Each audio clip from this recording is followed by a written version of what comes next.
ದುನಿಯಾ ವಿಜಯ್ ಹುಟ್ಟುಹಬ್ಬದ ಹಿನ್ನೆಲೆಯಲ್ಲಿ ಲ್ಯಾಂಡ್ ಚಿತ್ರದ ಆಕ್ಷನ್ ಪ್ಯಾಕ್ಡ್ ಟ್ರೈಲರ್ ಹೊರಬಂದಿದೆ. ಖಡಕ್ ಡೈಲಾಗ್ಸ್, ಮಾಸ್ ಪರ್ಫಾರ್ಮೆನ್ಸ್ ಮಿಕ್ಸ್ ಮಾಡಿ ಸ್ಪೆಷಲ್ ಝಲಕ್ ಕಟ್ ಮಾಡಿದ್ದಾರೆ. ಹಳ್ಳಿ ಜನರ ನೋವು ನಲಿವಿನ ಕತೆ ಚಿತ್ರದಲ್ಲಿದ್ದು ಮೊದಲ ನೋಟದಲ್ಲಿ ಟ್ರೈಲರ್ ಗಮನ ಸೆಳೆಯುತ್ತಿದೆ. ಜನವರಿ 23ಕ್ಕೆ ಲ್ಯಾಂಡ್ ಸಿನಿಮಾ ತೆರೆಗೆ ಬರಲಿದೆ. ಅದಕ್ಕೂ ಮುನ್ನ ಟ್ರೈಲರ್ ರಿಲೀಸ್ ಆಗಿ ಸದ್ದು ಮಾಡ್ತಿದೆ. ದುನಿಯಾ ವಿಜಯ್ ಹಾಗೂ ರಾಜ್ಬೀರ್ ಶೆಟ್ಟಿ ನಡುವಿನ ಸಂಘರ್ಷ ಪ್ರೇಕ್ಷಕರಿಗೆ ಕಿಕ್ ಕೊಡಲಿದೆ.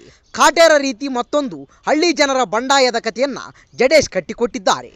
ತನ್ನವರಿಗಾಗಿ ಯಾವುದೇ ತ್ಯಾಗಕ್ಕೂ ಸಿದ್ಧನಾಗುವ ರಾಚಯ್ಯ ಎಂಬ ಹಳ್ಳಿ ಕೂಲಿ ಕಾರ್ಮಿಕನ ಪಾತ್ರದಲ್ಲಿ ದುನಿಯಾ ವಿಜಯ್ ಅಬ್ಬರಿಸಿದ್ದಾರೆ. ರಾಚಯ್ಯನ ಪತ್ನಿ ನಿಂಗವ್ವ ಪಾತ್ರದಲ್ಲಿ ರಚಿತಾ ರಾಮ್ ಮಿಂಚಿದ್ದಾರೆ. ಆತನ ತಾಯಿ ಪಾತ್ರದಲ್ಲಿ ಹಿರಿಯ ನಟಿ ಉಮಾಶ್ರೀ ಆರ್ಭಟ ಜೋರಾಗಿದೆ. ದುನಿಯಾ ವಿಜಯ್ ಪುತ್ರಿ ರಿತನ್ಯಾ ಚಿತ್ರದಲ್ಲಿ ರಾಚಯ್ಯನ ಮಗಳು ಭಾಗ್ಯ ಆಗಿ ಕಾಣಿಸಿಕೊಂಡಿದ್ದಾರೆ. ಪೊಲೀಸ್ ಕಾನ್ಸ್ಟೇಬಲ್ ಪಾತ್ರ ಅದು. ಇಡೀ ಕತೆಗೆ ಇದೇ ಪಾತ್ರ ತಿರುವು ಕೊಡುವಂತೆ ಕಾಣುತ್ತಿದೆ. ಇಷ್ಟು ದಿನ ಹೀರೋ ಆಗಿಯೇ ನಟಿಸುತ್ತಿದ್ದ ರಾಜ್ಬೀರ್ ಶೆಟ್ಟಿ ಈ ಚಿತ್ರದಲ್ಲಿ ಖಳನಾಯಕನಾಗಿ ಅಬ್ಬರಿಸಿದ್ದಾರೆ.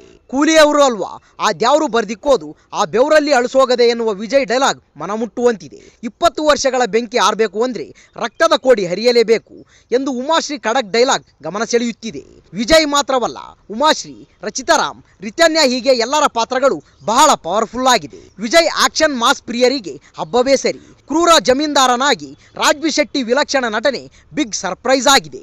ವಿಜಯ್ ಹಾಗೂ ರಾಜ್ ಜಿದ್ದಾಜಿದ್ದಿನ ಹೋರಾಟ ಹೇಗಿರುತ್ತದೆ ಎಂದು ಕಾದು ನೋಡಬೇಕಿದೆ. ಸಾರಥಿ ಫಿಲ್ಮ್ಸ್ ಬ್ಯಾನರ್ ಅಡಿಯಲ್ಲಿ ಲ್ಯಾಂಡ್ ಸಿನಿಮಾ ನಿರ್ಮಾಣವಾಗಿದೆ. ಅಜನೀಶ್ ಲೋಕನಾಥ್ ಬಿಜಿಎಂ ಹೈಲೈಟ್ ಎನಿಸಿಕೊಂಡಿದೆ. 80-90ರ ದಶಕದಲ್ಲಿ ಕೋಲಾರ ಸುತ್ತಮುತ್ತ ಭಾಗದಲ್ಲಿ ನಡೆದ ನೈಜ ಘಟನೆಗಳಿಂದ ಸ್ಫೂರ್ತಿ ಪಡೆದು ಲ್ಯಾಂಡ್ ಚಿತ್ರ ಕಟ್ಟಿಕೊಡಲಾಗಿದೆ. ಅದಕ್ಕೆ ತಕ್ಕಂತೆ ಅಲ್ಲಿನ ಭಾಷೆಯ ಸೊಗಡನ್ನು ಬಳಸಿಕೊಂಡು ಸಿನಿಮಾ ಮಾಡಿದ್ದಾರೆ. ಅದು ಇಡೀ ಕತೆಗೆ ಹೊಸ ಫೀಲ್ ಕೊಡುವಂತಿದೆ. ಈ ಹಿಂದೆ ಜೆಂಟಲ್ ಮ್ಯಾನ್ ಹಾಗೂ ಗುರು ಶಿಷ್ಯರು ಚಿತ್ರಗಳನ್ನು ಜಡೇಶ್ ಕಟ್ಟಿಕೊಟ್ಟಿದ್ದರು. 2 ಸಿನಿಮಾಗಳು ಗೆದ್ದಿತ್ತು. ಹಾಗಾಗಿ ಸಹಜವಾಗಿಯೇ 3ನೇ ಸಿನಿಮಾ ನಿರೀಕ್ಷೆ ಹೆಚ್ಚಿಸಿದೆ. 40 ವರ್ಷಗಳ ಹಿಂದಿನ ಕಾಲಘಟ್ಟವನ್ನು ತೆರೆಗೆ ತರಲು ಚಿತ್ರತಂಡ ಬಹಳ ಶ್ರಮಿಸಿದೆ. ಸದ್ಯ ಸಿನಿಮಾ ಬಗ್ಗೆ ಕುತೂಹಲ ಮೂಡಿದ್ದು ಜನವರಿ 23ಕ್ಕೆ ಈ ವಾರ ಸಿನಿಮಾ ಪ್ರೇಕ್ಷಕರ ಮುಂದೆ ಬರ್ತಿದೆ. ರಾಘಣ್ಣ ಕಿರಿಮಗ ಯುವರಾಜ್ ಕುಮಾರ್ ಈಗಾಗಲೇ ಚಿತ್ರರಂಗ ಪ್ರವೇಶಿಸಿದ್ದಾರೆ. ಯುವ ಆಗಿ ದರ್ಬಾರ್ ನಡೆಸಿ ಬಳಿಕ ಯಕ್ಕ ಚಿತ್ರದಲ್ಲಿ ಮಿಂಚಿದ್ದರು. ಮೊದಲ ಸಿನಿಮಾ ಒಂದು ಹಂತಕ್ಕೆ ಸದ್ದು ಮಾಡಿದ್ರು. 2ನೇ ಸಿನಿಮಾ ನಿರಾಸೆ ಮೂಡಿಸಿತ್ತು. 3ನೇ ಚಿತ್ರಕ್ಕೆ ದುನಿಯಾ ಸೂರಿ ಜೊತೆ ಯುವ ಕೈ ಜೋಡಿಸಿದ್ದರು. PRK ಪ್ರೊಡಕ್ಷನ್ಸ್, ಜಯಣ್ಣ ಫಿಲ್ಮ್ಸ್ ಹಾಗೂ KRG ಸ್ಟುಡಿಯೋಸ್ ಒಟ್ಟಾಗಿ ಯುವ 3ನೇ ಸಿನಿಮಾ ನಿರ್ಮಾಣ ಮಾಡಬೇಕಿತ್ತು. ದುನಿಯಾ ವಿಜಯ್ ಮಗಳು ರಿತನ್ಯಾ ನಾಯಕಿಯಾಗಿ ಆಯ್ಕೆಯಾಗಿದ್ದರು. ಸಿನಿಮಾ ಸೆಟ್ಟೇರಿ ಕಳೆದ ವರ್ಷವೇ ತೆರೆಗೆ ಬರುವ ಲೆಕ್ಕಾಚಾರ ನಡೆದಿತ್ತು.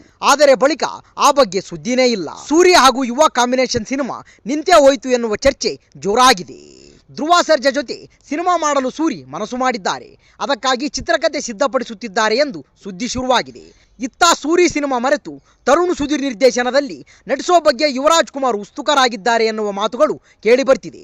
ಸಂಕ್ರಾಂತಿ ಸಂಭ್ರಮದಲ್ಲಿ ಯುವ ತರುಣ್ ಕಾಂಬಿನೇಷನ್ ಸಿನಿಮಾ ಘೋಷಣೆ ಆಗುತ್ತದೆ ಎನ್ನುವ ಸುದ್ದಿ ಶುರುವಾಗಿತ್ತು. ಆದರೆ ಅಂತಹ ಅಪ್ಡೇಟ್ ಬರಲೇ ಇಲ್ಲ.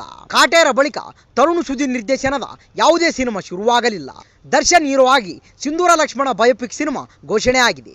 ರೇಣುಕಾ ಸ್ವಾಮಿ ಪ್ರಕರಣದಲ್ಲಿ ದರ್ಶನ್ ಸಂಕಷ್ಟಕ್ಕೆ ಸಿಲುಕಿದ್ದಾರೆ. ಹಾಗಾಗಿ ಸದ್ಯಕ್ಕೆ ಸಿಂಧೂರ ಲಕ್ಷ್ಮಣ ಸಿನಿಮಾ ಕಷ್ಟ ಎನ್ನುವಂತಾಗಿದೆ. ಹಾಗಾಗಿ ತರುಣ್ ಬೇರೆ ಸಿನಿಮಾಗಳ ಕಡೆ ಮುಖ ಮಾಡಿದ್ದಾರೆ. ಯುವರಾಜ್ ಕುಮಾರ್ ಜೊತೆ ಸಿನಿಮಾ ಮಾಡುತ್ತಾರೆ ಎನ್ನುವ ಮಾತುಗಳು ಬಹಳ ದಿನಗಳಿಂದ ಕೇಳಿ ಬರ್ತಿದೆ. ಆದರೆ ಯಾವುದೂ ಅಂತಿಮವಾಗಿಲ್ಲ. ಉಸ್ತಾದ್ ಅನ್ನೋ ಖಡಕ್ ಟೈಟಲ್ ಇರೋ ಚಿತ್ರದಲ್ಲಿ ಯುವ ಹಾಗೂ ತರುಣ್ ಒಟ್ಟಿಗೆ ಕೆಲಸ ಮಾಡುತ್ತಾರೆ ಎನ್ನುವ ವದಂತಿ ಶುರುವಾಗಿದೆ. ಇದೇ ಯುವ 3ನೇ ಸಿನಿಮಾ ಆಗುತ್ತದೆ ಎನ್ನುವ ಚರ್ಚೆ ಸೋಷಿಯಲ್ ಮೀಡಿಯಾದಲ್ಲಿ ಜೋರಾಗಿದೆ. ಪರಭಾಷೆ ನಿರ್ದೇಶಕರು ಯುವರಾಜ್ ಕುಮಾರ್ ಅವರಿಗೆ ಕಥೆಗಳನ್ನ ಹೇಳುತ್ತಿದ್ದಾರೆ. ಹಾಗಾಗಿ ಅವರ ಮುಂದಿನ ಚಿತ್ರಕ್ಕೆ ತೆಲುಗು ಅಥವಾ ತಮಿಳು ನಿರ್ದೇಶಕರು ಆಕ್ಷನ್ ಕಟ್ ಹೇಳಬಹುದು ಎನ್ನುವ ಸುದ್ದಿ ಕೂಡ ಇದೆ. ಯುವ ಹಾಗೂ ಸೂರಿ ಕಾಂಬಿನೇಷನ್ ಸಿನಿಮಾ ನಿಂತು ಹೋಗುತ್ತಾ ಎಂದು ಅಭಿಮಾನಿಗಳು ಬೇಸರಗೊಂಡಿದ್ದಾರೆ. ಟಗರು ಸಿನಿಮಾದ ಬಳಿಕ ಸೂರಿ ನಿರ್ದೇಶನದ ಯಾವುದೇ ಸಿನಿಮಾ ದೊಡ್ಡದಾಗಿ ಸೌಂಡ್ ಮಾಡಲಿಲ್ಲ. ಪಾಪ್ಕಾರ್ನ್ ಮಂಕಿ ಟೈಗರ್ 1 ಹಂತಕ್ಕೆ ಗಮನ ಸೆಳೆದಿತ್ತು. ಆದರೆ ಬ್ಯಾಡ್ ಮ್ಯಾನರ್ಸ್ ಹೀನಾಯವಾಗಿ ಸೋತಿತ್ತು. ಒಂದೊಳ್ಳೆ ಬ್ರೇಕ್ಗಾಗಿ ಸೂರಿ ಕಾಯುತ್ತಿದ್ದಾರೆ. ಯುವ ಅಥವಾ ಧ್ರುವ ಇಬ್ಬರಲ್ಲಿ ಯಾರೊಟ್ಟಿಗೆ ಸಿನಿಮಾ ಮಾಡುತ್ತಾರೆ ಎನ್ನುವುದನ್ನ ಕಾದು ನೋಡಬೇಕಿದೆ. ತರುಣ್ ನಿರ್ದೇಶನದಲ್ಲಿ ಉಸ್ತಾದ್ ಆಗ್ತಾರಾ ಯುವರಾಜ್ ಕುಮಾರ್? ಕಾದು ನೋಡಬೇಕಿದೆ. ಈ ವಿಡಿಯೋ ಇಷ್ಟವಾದಲ್ಲಿ ನಮ್ಮ ಚಾನಲ್ನ ಲೈಕ್ ಮಾಡಿ, ಶೇರ್ ಮಾಡಿ, ಸಬ್ಸ್ಕ್ರೈಬ್ ಮಾಡಿ ಅಂತ ಹೇಳ್ತಾ ಅಲ್ಲಿಯವರೆಗೂ ಟೇಕ್ ಕೇರ್. Bye friends.